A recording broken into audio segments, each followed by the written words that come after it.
Hey everyone, and welcome. Today we're diving into something called finite difference operators.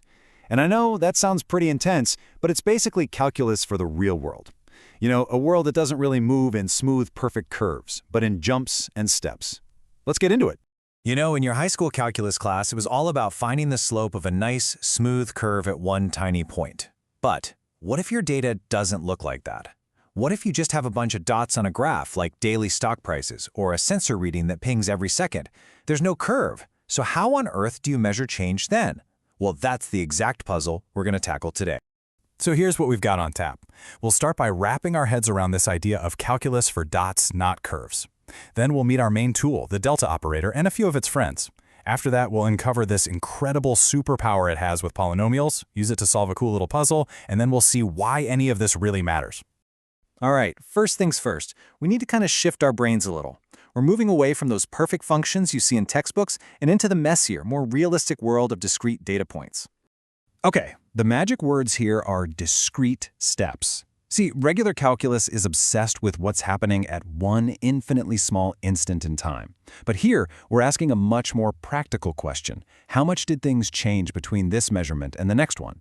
It's calculus built for a world that clicks forward one step at a time. All right, time to meet the hero of our story.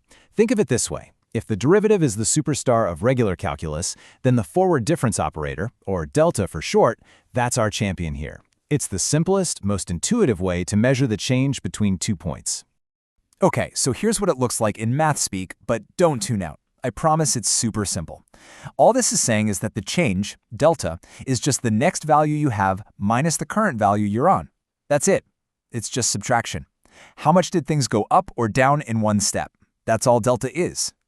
But why stop there, right? We can keep going. The first difference is kind of like speed. How fast are things changing? But what if we take the difference of the differences? Well, that gives us the second difference, which is like acceleration. It's the rate of change of the rate of change.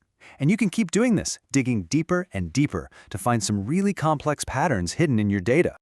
Now, delta is awesome, but it's not a solo act. It's part of a small, really elegant toolkit of operators that all play together. Let's meet a couple of its buddies. So you've got delta, which we know looks one step ahead. But then you have its twin, called nabla, the backward difference. And it does exactly what you think. It looks one step behind, calculating the current value minus the previous value. They're really just two sides of the same coin, giving you a slightly different point of view. And then we have maybe the simplest but most useful operator of them all, the shift operator, E. Seriously, this thing does zero math. All it does is say, hey, instead of looking here, look at the next spot over. Applying E is literally just pressing the next button on your dataset. And this is where things get really, really cool and elegant. Think about it. How do you get to the next value? Well, one way is to just jump there using the shift operator, E. But what's another way? Well, you could take your current value, let's call that 1, and just add the change to it. And what's the change? It's delta. So jumping forward is the same as taking what you have now and adding the change, which gives us this beautiful little equation, E equals 1 plus delta. Okay, so we've met the whole crew. But why? What's the big secret? Well, it turns out these little tools have a genuine superpower when they're dealing with a special kind of function. So let me ask you this. What do you think happens when our data isn't just a bunch of random dots, but it's actually following a nice, clean polynomial? You know, like a straight line or a parabola, that perfect U-shape. Boom! This is it. This is the whole ball game.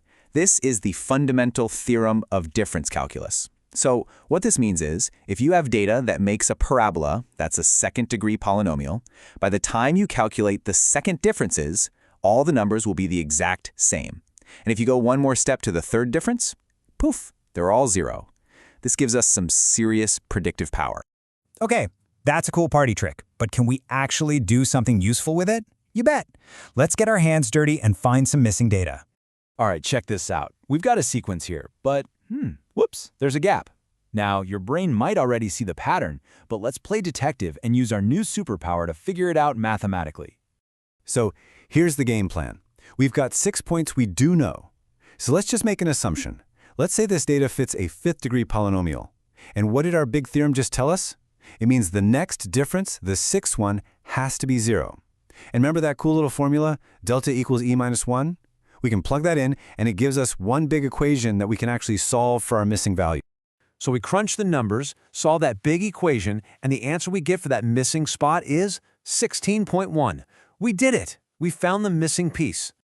But wait a second. I know what you're thinking. You looked at that table and said 2, 4, 8, the next one has to be 16, right? It's just powers of 2.